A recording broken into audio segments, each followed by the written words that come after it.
Bom, boa noite.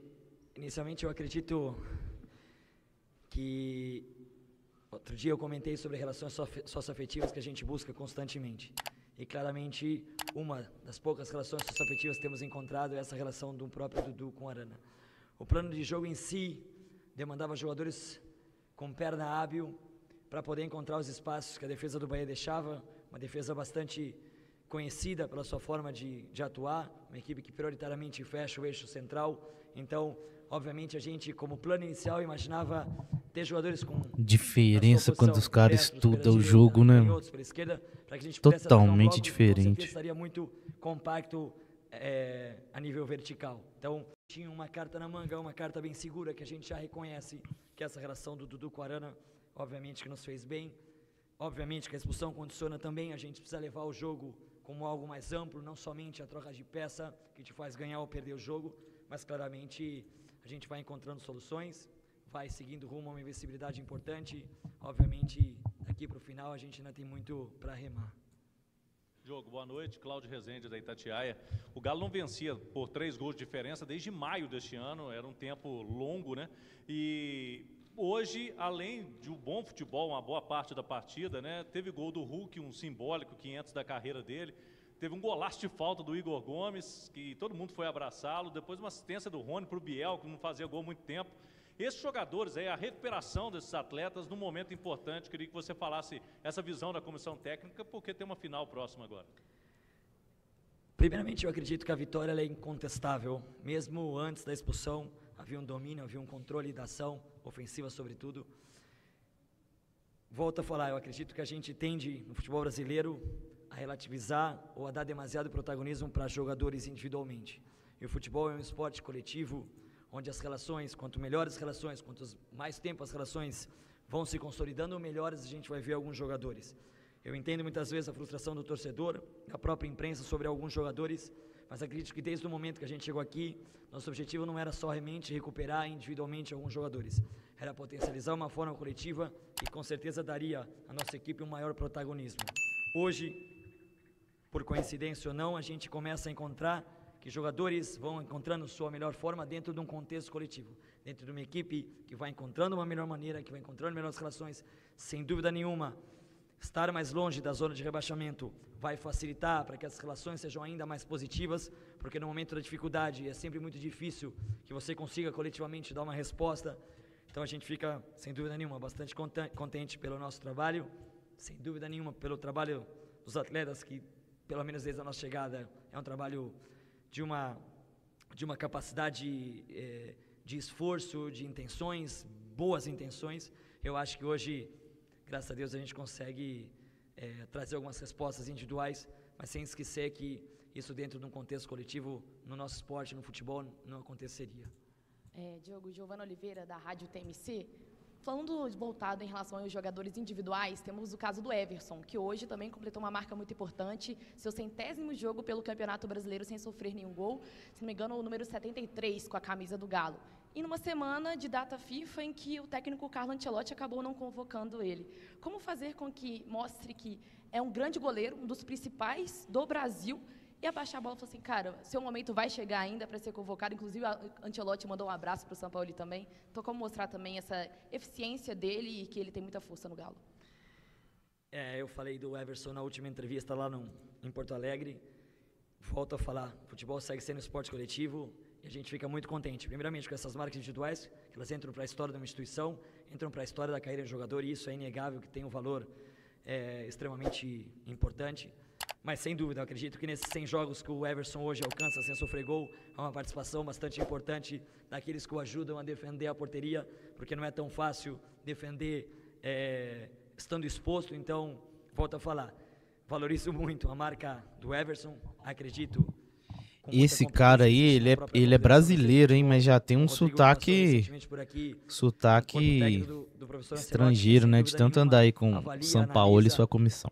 Enfim, a gente espera que eles sigam analisando, a gente sabe que isso acontece, e se um dia acontecer, sem dúvida nenhuma, o Everson vai estar bem preparado, assim como muitos profissionais que aqui trabalham, que aqui atuam, que jogam, e que podem trazer, sem dúvida nenhuma, ainda mais alegrias e marcas importantes para a história do Clube Atlético Mineiro. Diogo, boa noite. Betinho Marques, do Portal Fala Galo. Queria te perguntar sobre alguns processos. Fazendo algumas fotografias de forma até inconsciente, eu vi ali que a base do triângulo, que é a base matemática mais estável do planeta, né, ela é muito utilizada nos apoios. Os jogadores estão fazendo uma leitura de jogo, dando essa opção. Aí, galera, quem quiser ajudar a gente, ó, tô querendo ir pro Paraguai, hein? Será que dá? Temos R$0. Eu acredito que só fazer um pix aqui a partir de R$1. Valeu, abraço. Cada vez melhores trabalhadas e de forma ainda mais inconsciente. Enquanto elas forem conscientes, ainda vai ser um pouquinho mais difícil a gente encontrar fluidez. Eu acho que o nosso próximo passo, a partir de uma organização, de uma estrutura, de uma estabilidade, é encontrar fluidez.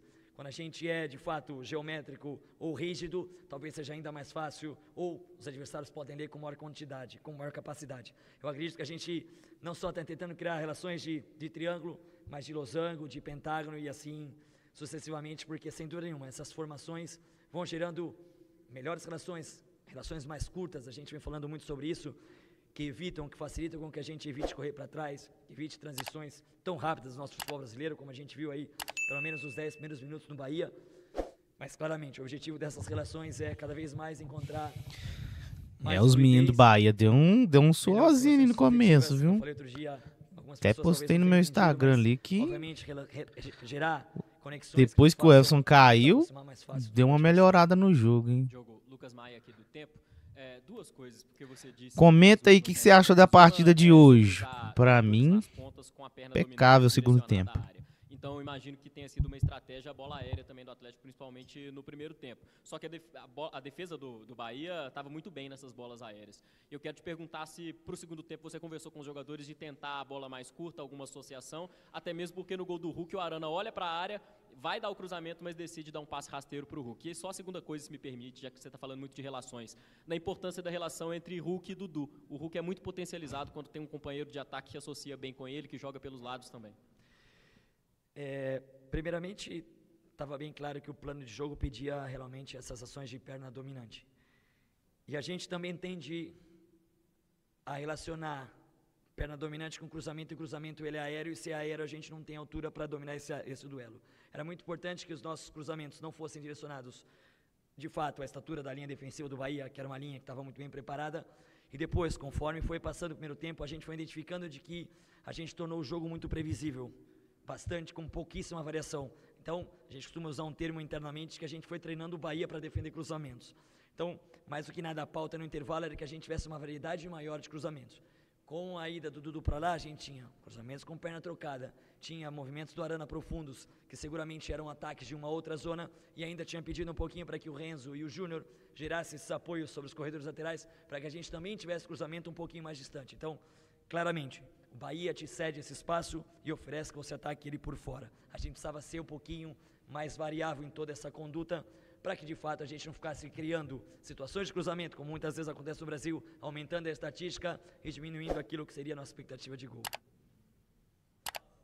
E a relação do Dudu e do Hulk, enfim, eu volto a falar, eu acho que é importante que a gente, dentro de um sistema coletivo, vá criando relações. O Hulk teve grandes relações desde que chegou no Clube Atlético Mineiro, com Paulinho, com Vargas em algum momento, com Kardec em algum momento que pediu. Obviamente que a gente também sabe disso, mas eu volto a falar, é importante que a equipe crie relações independentemente de nome próprio. Quando a gente conseguir criar essas relações, o Atlético Mineiro vai ser ainda mais forte, sem menosprezar o que são as boas relações, principalmente provocadas por esses dois que você acabou de mencionar para mim.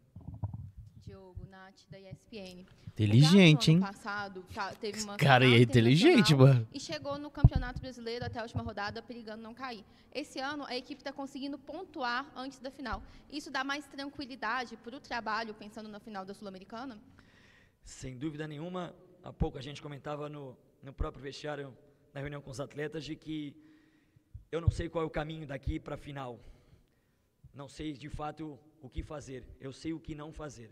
Relaxar com certeza não é o caminho daqui até o final, e não temos nenhuma dúvida de que nosso grupo como comissão, nosso grupo como direção, nosso grupo como atleta tem muito claro. Massa, dá uma moral aí, deixa o seu like na live, me ajuda demais, tô precisando dessa ajuda, viu? Falta mais ou menos 480 pessoas inscritas pra gente começar a monetizar aqui no YouTube. Dá essa moral aí pra nós, estamos começando, valeu! Aconteceu no ano passado, infelizmente. Diogo, boa noite, parabéns pela vitória. Queria falar da parte física, né? Quando chegou essa atual comissão, foi falado que o time não estava tão apto fisicamente. E agora, crescendo na hora certa, principalmente com boas jogadas no segundo tempo, queria que você falasse sobre a parte física, se você vê evolução, e sobre a estratégia que a comissão vai adotar até o jogo da final. Se a estratégia vai ser economizar, poupar jogadores, ou aumentar a intensidade, ou fazer uma dosagem aí dos jogos que tem antes da final. Obrigado. Volto a falar, eu acredito que a parte física isolada, ela não te diz muita coisa. Eu respeito muito a comissão que trabalhou aqui anteriormente, não tenho dúvida de que tenham medido o máximo de esforço para trazer o Atlético forte. E o futebol muitas vezes não te traz resultado, ainda que você trabalhe muito para conquistar. Talvez seja um dos poucos empregos do mundo que muitas vezes, mais nesse calendário aqui, que não premia grandes trabalhos, porque você quase não tem tempo nem para preparar. Então, se a gente vincular com qualquer outra profissão, provavelmente um bom profissional alcança um nível de exigência interessante. O futebol muitas vezes não premia, por mais que a gente faça o possível, assim como acredito que a comissão anterior tenha feito. Volto a falar, não acredito na parte física como algo isolado. Acredito que a equipe melhora fisicamente a partir do momento que ela se reconhece como uma forma coletiva. E é o que a gente trabalha desde que a gente chegou aqui com o Jorge.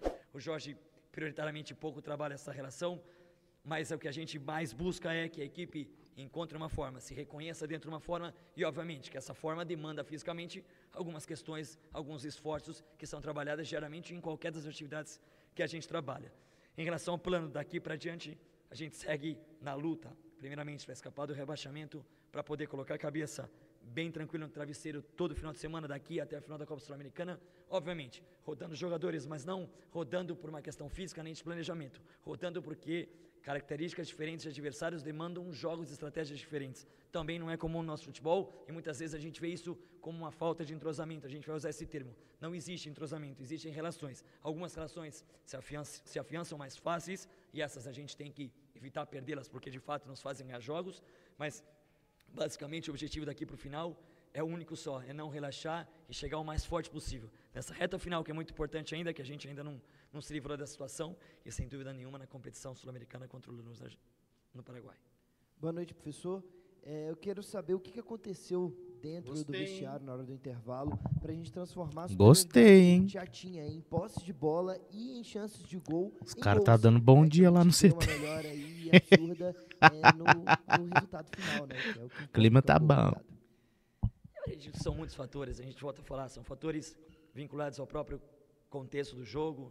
O jogo vai passando, é uma tendência muito clara de domínio daquele que é o mandante. A expulsão te condiciona a ter melhores números, a atacar mais, a atacar talvez com menos peso, porque você sabe que você tem mais controlado, principalmente as transições do Bahia, que a gente não pode deixar de valorizar. Isso aqui o Bahia, é filme pra mim, meu filho. São 20 rodadas dentro do G6, é uma equipe que ano a ano evolui no seu modelo de jogo, evolui porque tem um treinador fantástico, um treinador que vem fazendo trabalhos grandes há muito tempo, mesmo dentro do próprio São Paulo, no Fortaleza. Então, eu acho que tudo que vai acontecendo no jogo, ela é, de fato, contextual, ela vai acontecendo. Talvez a gente tivesse feito no primeiro tempo, tivesse merecido, porque criou situações de volume, pelo menos, ou de posse, não sei se o volume efetivo talvez tenha sido interessante, mas eu acredito que não teve nenhuma conversa que não fosse ajustar esses pontos, sobretudo sobre a variabilidade dos cruzamentos que a gente estava tentando, das zonas que a gente estava tentando atacar, para poder ganhar o jogo. Mas volto a falar, o futebol é muito amplo, muito mais rico do que somente um movimento para cá, de xadrez, não é assim que funciona. O futebol é mais dinâmico e depende de uma série de fatores que muitas vezes nem estão vinculados conosco. Diogo, Thiago do canal Pica Galo. Pessoal, dá uma moral aí, deixa o seu like na live, viu? A gente tá pegando aí a transmissão da Galo TV, mas depois vamos fazer um recorte pro canal. Inclusive ele faz a marca de 500 gols com a camisa do Galo, né? E ele é o melhor finalizador do Galo, com certeza. A tendência é explorar mesmo o Hulk como o homem-gol do Galo, ou também tentar outras variações até a final contra o Lanús. Obrigado. Não, eu acredito que a posição que o Hulk atuou durante toda a carreira, muitas vezes mais aberto, indo para dentro, tem clara relação vinculada ao gol. E a gente não pode desperdiçar isso, mais ainda nesse momento onde de fato ele precisava do gol. A gente tem buscado criar relações para facilitar o processo para o Hulk, para que o Hulk volte a nos dar vitórias. Muito contente pela presença do gol dele hoje, muito contente pela participação do jogo efetiva, seja ele na fase defensiva ou ofensiva, Mas, de fato, o Hulk, muito próximo do gol, sem dúvida nenhuma, é um perigo imenso e imensurável para qualquer adversário. Boa noite, tudo bem? Parabéns pela vitória, André do Hoje Tem Galo. Até os 20 minutos, o Bahia ele tinha um futebol ali superior ao do Atlético. O que você pensou taticamente e mudou depois disso, que o Atlético se acertou em campo e dali para frente só deu Galo? Obrigado. Primeiramente, que a gente ainda vincula o sucesso ou fracasso de um próprio jogo à figura do treinador. E muitas vezes não é o treinador que participa, nem que tem grande incidência sobre o bom e sobre o ruim.